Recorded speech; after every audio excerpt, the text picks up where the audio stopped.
గారు టీపీసీ రాష్ట్ర అధికార ప్రతినిధి స్టూడియోలో ఉన్నారు. పైల కృష్ణారెడ్డి గారు బీజేపీ రాష్ట్ర నాయకులు మనతో పాటు జాయిన్ అయ్యారు. కృష్ణారెడ్డి గారు నమస్కారం అండి. నమస్తే అండి.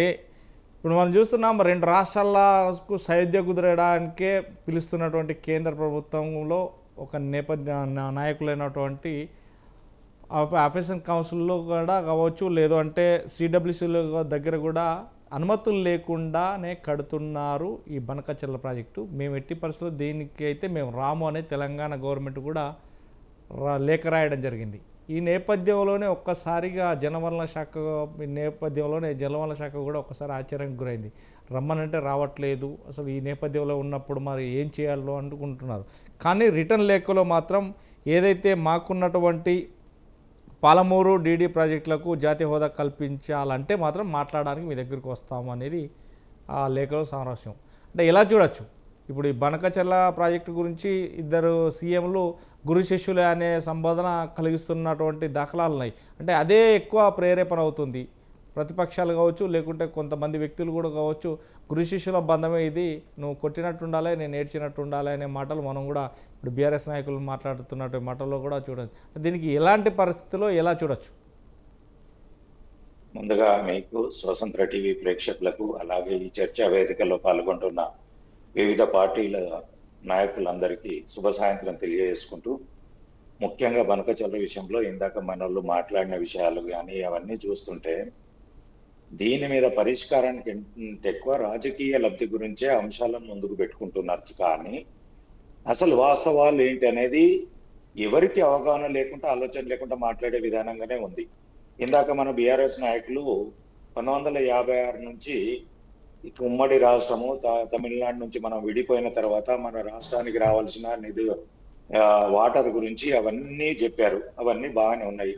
ఆ రోజు తెలంగాణ ప్రాంతంలో కానీ ఆంధ్ర ప్రాంతంలో కానీ సాగునీరుకు కింద ఎన్ని పంట పొలాలు ఉండే, ఇప్పుడు ఎంత సాగు పెరిగింది, దానికి ఎంత వాటర్ అవసరం అవుతుంది, సముద్రంలోకి ఎంత పోతుంది, ఇంకా మనము సాగునీరుకు తీసుకోవాల్సిన ప్రాంతాలు ఎన్ని ఎకరాలకు ఉన్నది, అక్కడ ఎక్కడ వాటర్ తీసుకెళ్లాలి, తెలంగాణలో కానీ ఆంధ్రాలో కానీ ఏ ప్రభుత్వం కూడా అవగాహన ఆలోచన లేకుండా విమర్శలకు ప్రాధాన్యత ఇస్తున్నారు. కానీ ప్రజా అవసరాలను సాగునీరుకు తీసుకెళ్లే విధంగా నీటి వినియోగాన్ని ఎట్లా ఉపయోగించుకోవాలి రెండు రాష్ట్రాలు అనేది ఒక ఆలోచన ఉండాలి.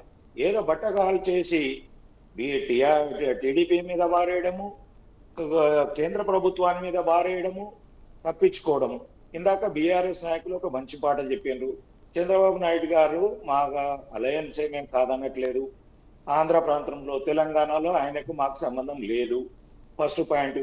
మీరు అన్నారు ఆయన ప్రాజెక్టు పోలవరంను మధ్యలోనూ ఆపించాడు, ఇంకో 2-3 ప్రాజెక్టులను మధ్యలోనూ ఆపించాడు, బనకచెర్లను ధనార్జన గురించే ముందుకు తీసుకొచ్చారు. మరి మీరన్నీ చేసిన, మీ ప్రభుత్వ హయాంలో చేసినవన్నీ కూడా ధనార్జన గురించేనా? కాళేశ్వరం లాంటివి కానీ, మల్లన్న సాగర్ లాని ఇవన్నీ ప్రాజెక్టులన్నీ కూడా మీరు ధనార్జన గురించే ప్రాజెక్టులు కట్టారా, లేదంటే ప్రజా అవసరాల గురించి తెలంగాణ ప్రజలకు కావలసిన దాని గురించి కట్టారా? మీరు సమాధానం చెప్పాలి. ఒక విమర్శ చేసేటప్పుడు మన అవసరాలు చెప్పాలి. బట్టగాల్చి మీదేస్తాం అనేది సవ్యంగా లేదు. మనం అది ఆలోచన చేసి మాట్లాడండి. ప్రజా అవసరాల గురించి వాళ్ళు మాట్లాడుతుంటే దాని గురించి మాట్లాడండి. కేంద్ర ప్రభుత్వము 2 ప్రభుత్వాల నుంచి పిలిచి మాట్లాడడానికి ముందుకొచ్చింది.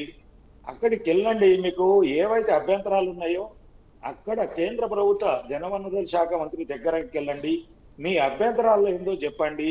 మీకు తెలంగాణకు ఏదన్నా అన్యాయం అయితే అక్కడ పోయి మినిస్టర్ గారి దగ్గర మీరు అక్కడ మీ చర్చలలో మీరు లేవనెత్తి తెలంగాణకి ఎంత అన్యాయం జరుగుతుంది, ఈ విధంగా అయితేనే మాకు న్యాయం జరుగుతుందని మీ యొక్క డిమాండ్ను, మీ ప్రతిపాదనను, మీకు తెలంగాణ ప్రజానికానికి ఎంత ఇబ్బంది అవుతుంది, ఇక్కడ చేస్తే అక్కడ ఎంత ఇబ్బంది అవుతుంది, సామరస్యంగా కూర్చొని మాట్లాడుకుంటే సమస్యలు సాల్వ్ అవుతాయి. కానీ ఒకరినొకరిని విమర్శించుకొని, ఒకరినొకరిని శత్రుత్వాలు పెంచుకొని, నువ్వెంత అంటే నేనెంత అంటే మీరు కాదన్నారు కాబట్టి మేము కాదంటామనుకుంటే పోతే ఎవరి ప్రయోజనాలు ఉపయోగపడతాయి?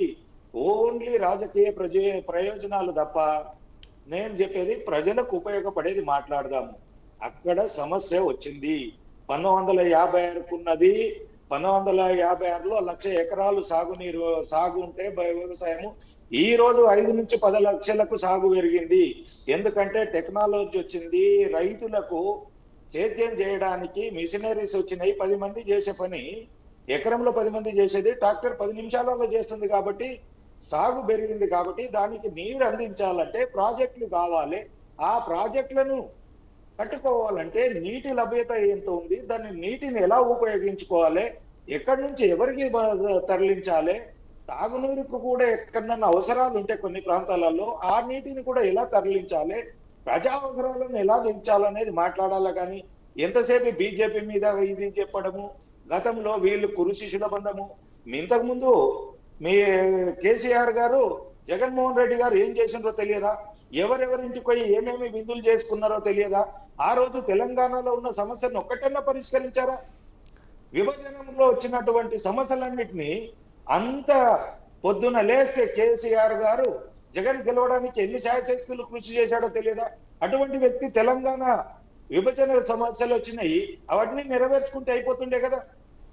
ఒకరిని అనడం కాదు, సమస్యను లేవనెత్తండి. నీ అవసరం ఎంతనో నా అవసరం ఎంత. ఒకప్పుడు కలిసి ఉండొచ్చు, విడిపోవచ్చు, అన్నదమ్ములుగా ఇద్దరు కలిసి ఉంటారు. ఒక సమస్య ఒక స్టేజ్కి వచ్చిన తర్వాత వీళ్ళ సంసారం వీళ్ళది, వాళ్ళ సంసారం వాళ్ళ, ఎవరి గ్రోత్ వాళ్ళు చూసుకుంటారు. ఎంతసేపు గురు శిష్యుల బంధం అని చెప్పేసి బదనాం చేయడము, రాజకీయ లబ్ధి పొందుదాము అనుకోవడము మన మూర్ఖత్వం అవుతుంది. సమస్యను లేవనెత్తుదాము, సాగు పెరుగుతుంది, దానికి నీటి అందిద్దాము, ప్రాజెక్టులను కడదాము. ఎక్కడ కడితే ఎవరికి నష్టం అవుతుంది, ఇక్కడ కట్టినా అక్కడ కట్టినా ప్రజా అవసరాలు తీర్చే విధంగా ఉండాలి. కాబట్టి ఇది దేశము. మీరు రీజనల్ పార్టీగా ఆలోచన చేస్తారు, దేశం ఒకటిగా బీజేపీ ఆలోచన చేస్తుంది. తెలంగాణలో ఉన్న ప్రజలు ఎంత ముఖ్యమో, జమ్మూ కాశ్మీర్ లో ఉన్న ప్రజలు ఎంత ముఖ్యమో, అలాగే పాండిచేరిలో ఉన్న వాళ్ళు కూడా, అక్కడ ఉన్న ప్రజలు కూడా భారతదేశంలో ఉన్న ప్రతి పౌరుని సమానంగా చూసేదే భారతీయ జనతా పార్టీ. ఒకరికి ఎక్కువ, ఒకరికి తక్కువ, ఒకరికి న్యాయం చేయాలి, ఒకరికి అన్యాయం చేయాలని ఏ రోజు కూడా భారతీయ జనతా పార్టీ ఆలోచన చేయది. ఆ విధానంగా చేస్తే 20 రాష్ట్రాలలో అధికారంలో లేకపోతుంటే అది ఒకసారి గుర్తించుకోండి. మీరు విమర్శ చేయకండి, మీరు సమస్యను లేవనెత్తండి, సమస్యకు పరిష్కారం ఆలోచన చేద్దాము. నేను ఒకటే విజ్ఞప్తి చేస్తున్నా, మీరు కాంగ్రెస్ పార్టీ కానీ, టీడీపీ కానీ, బీఆర్ఎస్ కానీ రాజకీయ లబ్ధి కేంద్ర ప్రభుత్వం పిలిచింది, వెళ్ళండి. రైట్ కృష్ణారెడ్డి గారు, నేను మళ్ళీ మీకు అవకాశం రాజమౌళి గారు